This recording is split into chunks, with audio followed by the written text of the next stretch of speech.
Ladies and gentlemen, welcome back to another show. Today is super important for Bitcoin because we could be seeing a bounce on the price. Altcoins were down, everything was down. If you've been watching the Moon Show, then I was talking about a potential inverse head and shoulder for Bitcoin, which is currently seeing a break towards the upside. As you're coming in, make sure to smash up the like button. On the daily time frame, it looks like that Bitcoin is having a current daily MRI buy, which could indicate a 1 to 4 candle corrective. Not corrective, but a reversal move back towards the upside. And potentially, if we hold this lower Bollinger Band here, I am going to be a bit more bullish in the short term, where the price can reverse back into these moving averages as they cross into each other, because that is how moving averages work. Whenever they cross over, they tend to attract the price action in towards it. We are bouncing off the 21 EMA currently, which is a massive buy the dip opportunity if you go back historically into Bitcoin. And we have so much more to get into in terms of price action, technical analysis, and breaking news about the current Bitcoin and cryptocurrency market. So stay tuned until the end. Make sure to destroy the like button if you're not a crypto kid already. Subscribe because we are trying to hit 40,000 subscribers before I turn 17, which is in approximately 2 weeks' time. So if we can get to 40,000 subscribers before I'm 17, it would mean the absolute world. But let me know where you guys are tuning in from, and I will go through your comments very shortly after I cover the Bitcoin price analysis. And with that said, let's jump back into the Bitcoin price action because we're trying to go back to $62,000. Now, it doesn't mean that I'm back bullish now completely. I think it is a beautiful buy the dip opportunity, but I think there are still a lot of current major cautionary signs that we need to be careful of with the current Bitcoin TA. But I'm seeing that Carol is coming in from Germany. We're seeing that Crypto Ghost is coming in from Arizona. And we can see a lot of people tuning in from all parts of the world. So thank you so much for coming in, watching the stream. Yeah, it means the world. It means the world. Now, the price of Bitcoin on the daily time frame, it looks like we're trying to get some good volume here. If you've been watching the past Bitcoin videos, then you know that I've been talking about this support level that Bitcoin would dump down to if we were to break this 65.1K level. And we've done exactly that. Bitcoin is trying to bounce off from here. If you watched yesterday's stream, I discussed the importance of the lower Bollinger Band, and I also went into the importance of the 21 EMA, because whenever Bitcoin tests the 21 EMA, we tend to see a bounce back up. We saw it back in May of this year.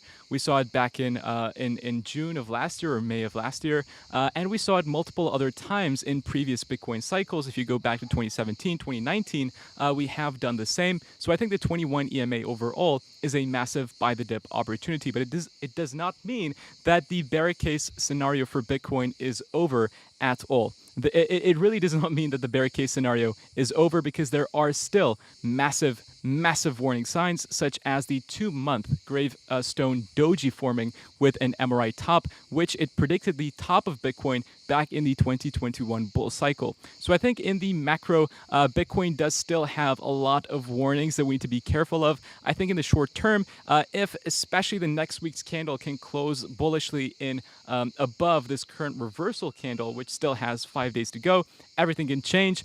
Don't put all your hopes into this. Then I think Bitcoin has a chance of potentially reversing back towards the upside. We're hitting some very important moving averages as support. But again, it's all going to be dependent on if Bitcoin will be able to confirm a bounce here. And if we can, then I think a 1 to 4 candle move towards the upside will definitely be possible. If we look at how altcoins are reacting to this similar or to this current Bitcoin move upwards, we're seeing massive altcoins that are in the layer, that not layer 1, but in the big market cap. They're going up by 16%, 13% if you look at Bonk, 22% if you look at Brett on the base chain. You're looking at Stacks 12%, Bitcoin up 1.3%, of course, Render 9.6%. And if you go to the week, this is the very interesting thing. So on the weekly scale, Bitcoin is down.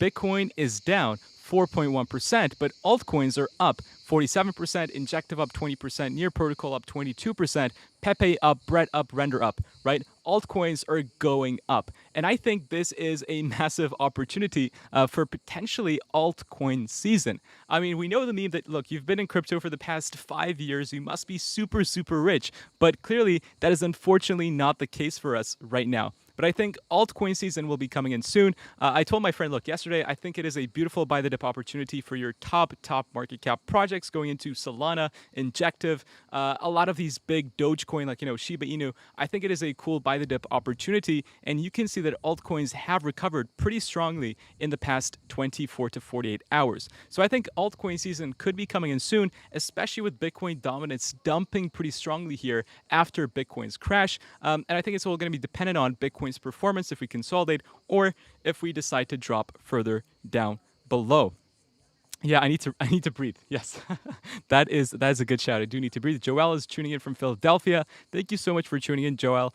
Means the world. Moto is tuning in from the Philippines. Izzy is tuning in from, I have no idea where that is from. Yeah, we're seeing a lot of people tune in from all across the world. We're seeing Mr. McDonald tuning in from South Africa, the River Nile tuning in from the UK, and we have Peter Vargas tuning in from Brooklyn, New York. So thank you so much for tuning in. If you smash up the like button at the same time, of course, would be very, very much appreciated. Karnis is tuning in from Sweden. I think Carl is currently in Sweden, so that is a cool thing that you're also in Sweden with him. Now, the price of Bitcoin is trying to reverse here. We're trying to see a breakout of this inverse head and shoulders pattern, but it looks like that Bitcoin is trying to dump back towards the neckline here.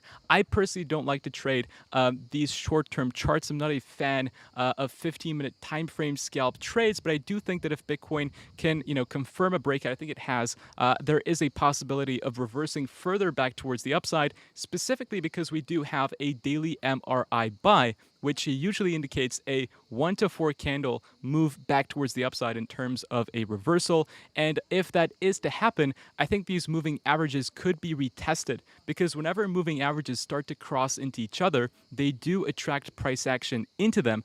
So I think that would be our way out of this. But if Bitcoin is not able to do that, if Bitcoin is not able to do anything that I just mentioned, and we lose this lower Bollinger Band with a confirmation on the 4-day time frame, then I think it could be over in the short term. As a confirmation close below the lower Bollinger Band, that would indicate a Bitcoin correction into the $47,000 to $53,000 region. I think it is not out of the question. I think a $47,000 Bitcoin is definitely a potential scenario here, and I would not be how to say it? I personally would not be phased out if we do see a $47,000 Bitcoin.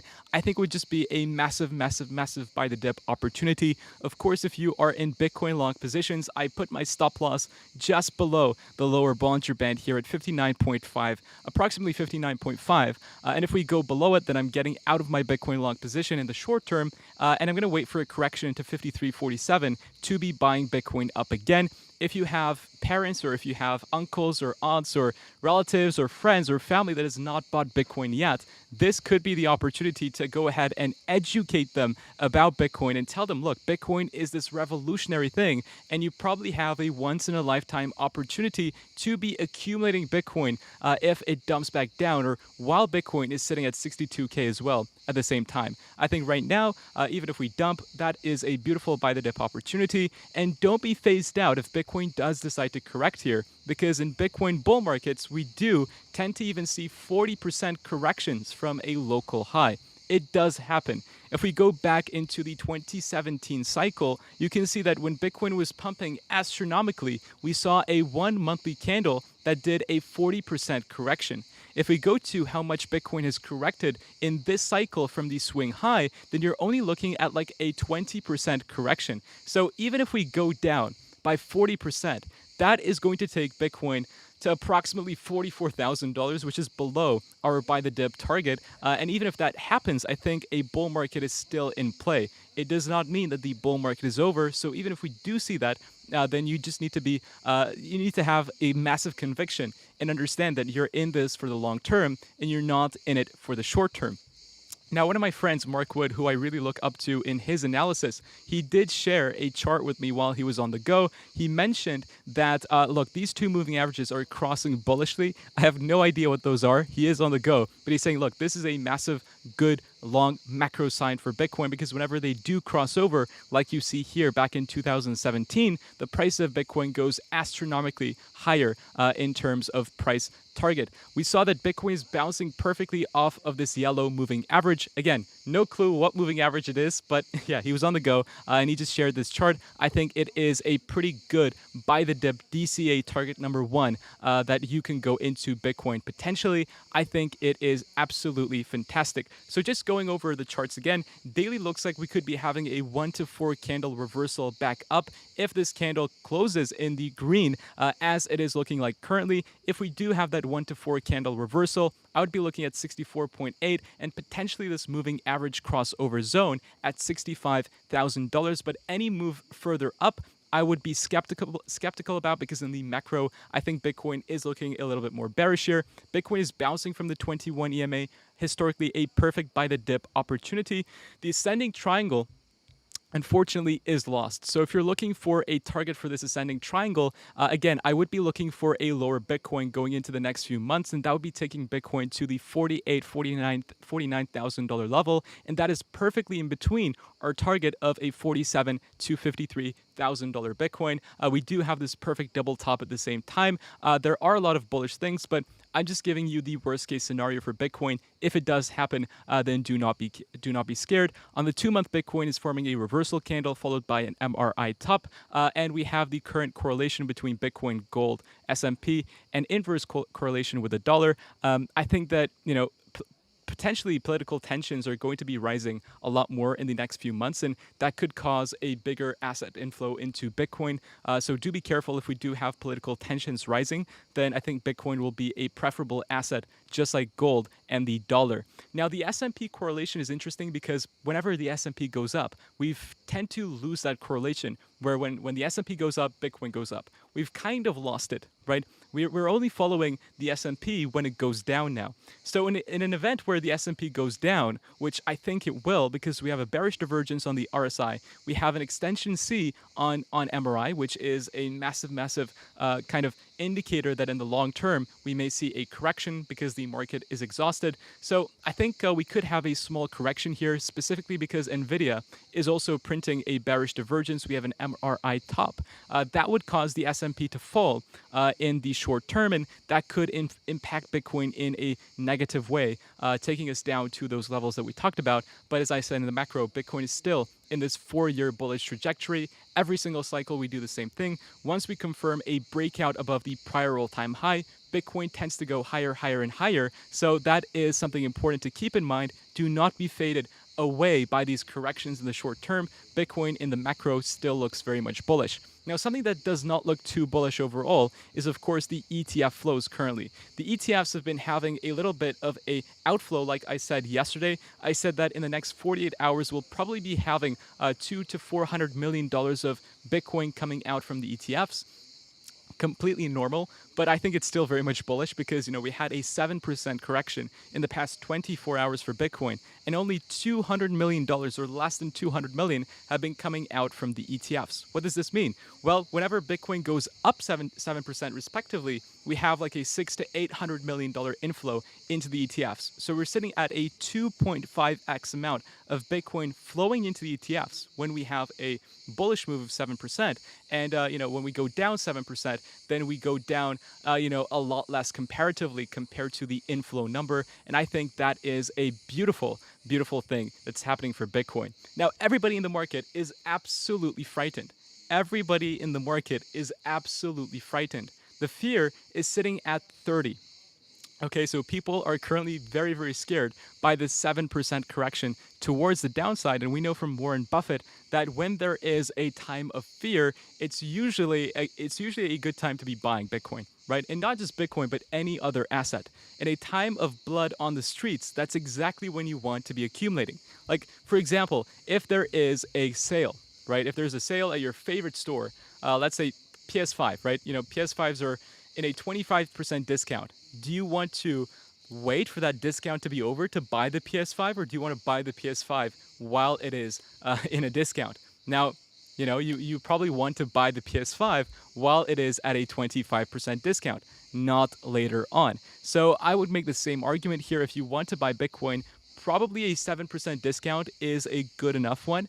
But if we fall below, then if you're DCAing over, let's say, 2 months of a period of time, then you're going to have a beautiful moving average, or you're going to have a beautiful average buy and entry, just like Michael Saylor. And I think this fear is enough because we've not seen this much fear in the market ever since essentially September of last year. And if we go into where Bitcoin was sitting during September of last year, you can see that Bitcoin was trading at $25,000. So we have the same amount of fear in the market as Bitcoin when we were trading at $25,000. Pretty interesting to kind of comprehend if you think about it. Now, going into the breaking news for Bitcoin, we have former President Donald Trump apparently is going to speak at the Bitcoin conference in Nashville. Now, I think that's pretty cool. I want to make it to Nashville, but I probably will not be able to because, well, I'm below 18, so I don't know if I can get the hotel and if it's okay for me to travel inside the U.S. without a guardian. If you guys do know about that, then let me know in the chat section below. That would be very much appreciated. But yeah, I really want to go, especially if Trump is going. We know Robert F. Kennedy Jr., he's going. We have Vivek Ramaswamy and so many more cool people apart from just politicians going to the Bitcoin conference. So I really want to go. I can't speak. Really want to go. But I don't know if my age will be a problem in that particular stance. Now, Julian Assange, the massive topic that has been talked about in the past 48 hours, has been freed, right? He's not been freed, essentially. He pleaded guilty to a couple of crimes, and at least he's going to be extradited, right? But this has been a massive topic. Of course, if you are a libertarian, or if you believe in freedom, and a lot of people who hold Bitcoin tend to be that. They're pro journalism. They're against a few things. So if you're in Bitcoin, if you're in crypto, you probably support Julian Assange. I have a pretty balanced view. I don't have a bias towards one particular side. If he's completely, I don't think he's completely innocent. I think he has done some things that are particularly satisfiable to be punished, but I'm not going to share my opinions too much. But overall, I think I am very much pro-journalism. So he's going to be getting extradited. He didn't have too much of an option there because he does have heart problems. So if he didn't take the plea deal, then he probably would have died in prison, which is not something that you want to do, right? So yeah, just a update for all the Bitcoiners supporting Julian Assange. We have the German government selling another $24 million in Bitcoin. And let me reassure you, $24 million of selling pressure is absolutely nothing, right? It's nothing to be worried about, really. Like, I wouldn't even think of it twice. $24 million can be absorbed into the Bitcoin market like this, right?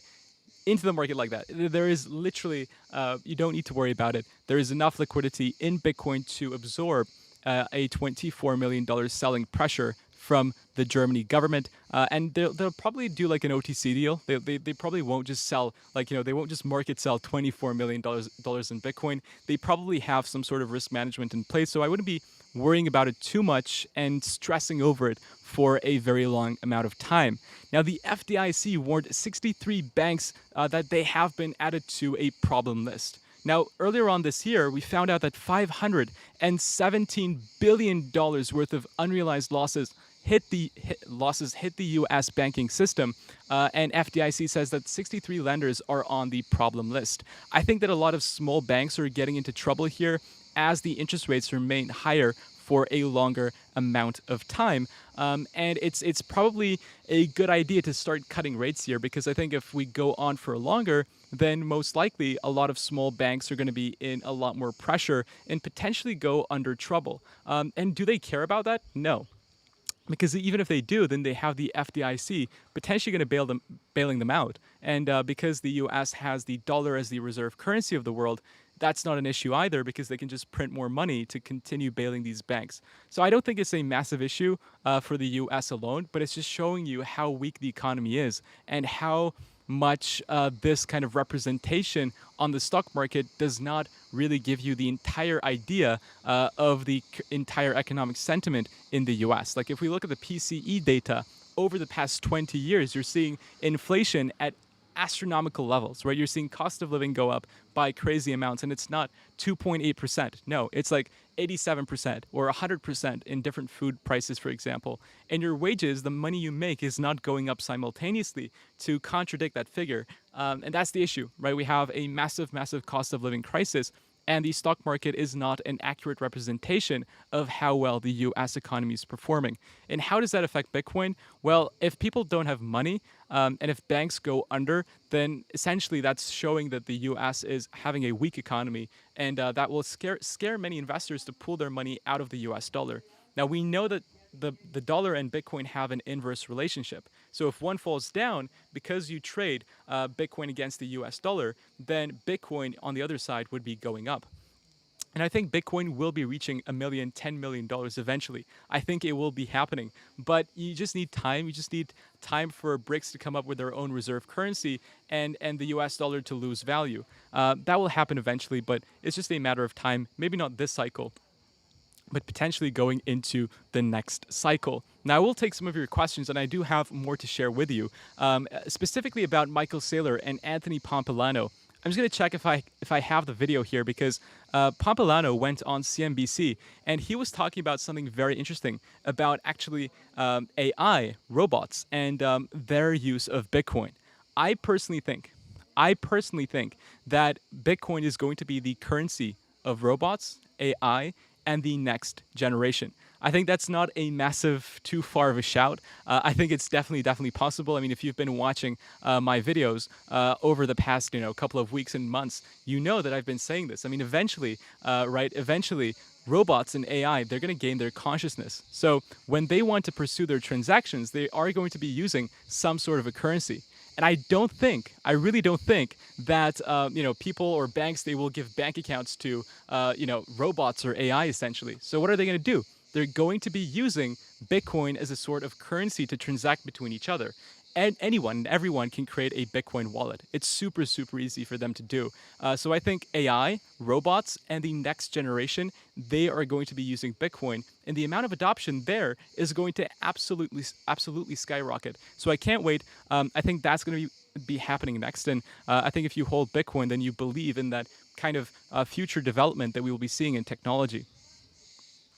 CryptoKid, can you please check LTO network? I need to do some due diligence, but after I do so, I will definitely look into it in the next live stream. Now we have a comment that says miners are key. Now, if you don't know what's happening with the Bitcoin miners, there is currently an issue where miners are capitulating. Now, in a time of miner capitulation, it's normal because Bitcoin's price, sometimes it consolidates, it doesn't go up. And if you look at what happens after the halving, the actual profitability of miners also goes down because they're not making enough Bitcoin. And when energy prices go up, right, in a time of energy prices going up and the actual reward of Bitcoin going down, then you need the price of Bitcoin to continue going up at an exponential rate to keep these miners profitable. But what's happening right now is because Bitcoin is not moving up, miners are becoming less and less profitable. They cannot afford the rising energy costs and the actual requirement of upgrading your hardware to mine more Bitcoin. So what happens then is they're forced to take profit. Right, and if they take profit, they sell their Bitcoin to the market, then the price of Bitcoin significantly crashes. And I actually have a chart that looks into the miner capitulation. You just need to give me 1 second until I find it, because I did prepare the on-chain analysis, but I forgot to put it and add it to the stream. So if we look at the total miner exchange inflow in terms of realized price, this is going to shock you, right? I was shocked. It's definitely going to shock you. And you're seeing that a lot of miners are actually putting, right? They are actually putting their Bitcoin onto the exchanges. Okay, here we go. How are we going to do this? So if I just move you to desktop number 1, there we go. Okay, and we can add this to the stream by putting it here. Done. There we go. Now we can see that miners are actually moving all of their Bitcoin onto exchanges, representing massive, massive selling pressure. If you go to the 2021 cycle, you can see that yes, miners were depositing their Bitcoin onto the exchanges, but not at the rate that we have today. That is massive selling pressure from the side of miners. It's not healthy whatsoever. It's okay. Let's let them sell. But if they do, then you don't have a single type of entity that's selling Bitcoin or creating so much pressure that will cause it to drop down in value, right? You have Mt. Gox, which has like 200,000 Bitcoin, which I don't think everyone of them will be selling. I think like 80% will be hodling, 21% or 20% will be taking profit. And then you have the Bitcoin miners depositing their Bitcoin to an exchange to sell their Bitcoin and take profit. Like the actual realized profitability for miners is pretty high. So it makes complete sense that they would want to be taking profit because they are in massive, massive profits. Like if you were in this much profit, right? Long-term holder whales realized profit in USD. They are at significant profits. They are at more profits than they were ever before. So it makes complete sense for them to be going ahead, taking some profit on their Bitcoin, and then looking at other investment alternatives to put in their money. So I would agree, right? I think that Bitcoin is going to become money, but if you look at this thing as an investment vehicle, then it makes complete sense for individuals to want to take profit. And if you look at the Bitcoin total OTC desk balances, because a lot of these big institutions, these big whales, they tend to do OTC deals when they want to buy or sell Bitcoin, just like Michael Saylor, you can see that the total amount of people putting their Bitcoin onto OTC desks have increased significantly, right? We're up from 184,000 Bitcoin now to 255,000 Bitcoin. If you compare it to the past cycle, we're nowhere near the top. So I don't think it's a massive thing to be concerned about, but it could be the miners who are actually the ones that are depositing their Bitcoin onto these OTC desks. Now, there is something concerning in terms of on-chain analysis, and it's the total stablecoin net position change. When Bitcoin was trading at $73,000, when we were making that all-time high after all-time high, we saw that there was like $10 billion worth of new stablecoins being brought into the market. And why does stablecoin supply change in a positive way? Well, if there's new demand, then the only way that people can purchase Bitcoin or cryptocurrencies is by buying stablecoins. So you had a $10 billion inflow into stablecoins while Bitcoin was going to 73K. If you look at the current price action, right, that inflow has actually now converted into almost an outflow. So there's less interest into Bitcoin, there's less interest of capital. And the kind of theory with volume is that if you have not enough people wanting to buy a certain asset, then the price of it falls. You don't have to have people selling for price to fall. No. If you have a lack of buyers, then price can also fall at the same time. And that's exactly why the price of Bitcoin has been dumping over the past 48 hours. And if I go to one of the final on-chain charts that I want to kind of talk about here on the stream is that the Bitcoin realized price analysis to short-term compared to long-term buyers. Now, the short-term buyers are pretty unprofitable here. Their cost basis is at 62.4K. If we go back in time, it looks a lot like the 21 EMA. You can see that the short-term holders actually represents the 21 EMA pretty similarly. Like you can see a test here on March 2022. You can see the test right there, a test right there. And if I show you the moving average chart, you will probably be surprised because it's almost an exact identical representation. Whenever Bitcoin tests this 21 MA, which had the test there, almost had a test in January of 2024, it looks exactly the same. You can rewind and come back. But I think it is a pretty fair, accurate representation saying that the price of Bitcoin does not like to fall below the short-term holder range. So we're just under it at 62.4K. But I think if we can bounce, then Bitcoin will probably bounce in a very strong manner. So we are looking for that, of course, in the short term. But, that's pretty much it with the on-chain analysis. There's so many more charts that we can go into. But I think there is a lot of kind of, there's a lot of kind of word that goes around and not too much backing to many on-chain charts. It's important to stick to the TA, and the TA tells us that, look, if Bitcoin is able to bounce from here, then we will probably go into a 1 to 4 candle reversal in the Bitcoin price action. If we're not able to do so, then probably Bitcoin will go down to 47 to 53K. So I would personally position myself in a place where I am covering both of those scenarios. But ladies and gentlemen, that sums up today's show. I'm going to be doing a quick Q&A session and going over what you guys want me to look at. And for 5 minutes, we can do a quick Q&A, and I'll do some analysis into your favorite topics. And in the meantime, I will drink some water because I haven't in the past half an hour. Pistachio, I think your name was different before, bro. What happened? Bro, those bugs behind you are loud as hell. I know, I know, I know. I do apologize for the bugs. It's just that it's the quietest environment I have here in Turkey. I can't wait to be back in Dubai just to kind of have my studio once again, but it is super, super loud. So I do apologize if you can hear them in the background. Let's hit 100 likes. By the way, we're 2 likes away from 100. That would be absolutely fantastic. Let me see what you guys want me to look at. Well, yeah, essentially, like, if we fall below where we are sitting currently, then the kind of price target that we do have for Bitcoin is between 47 to 53K.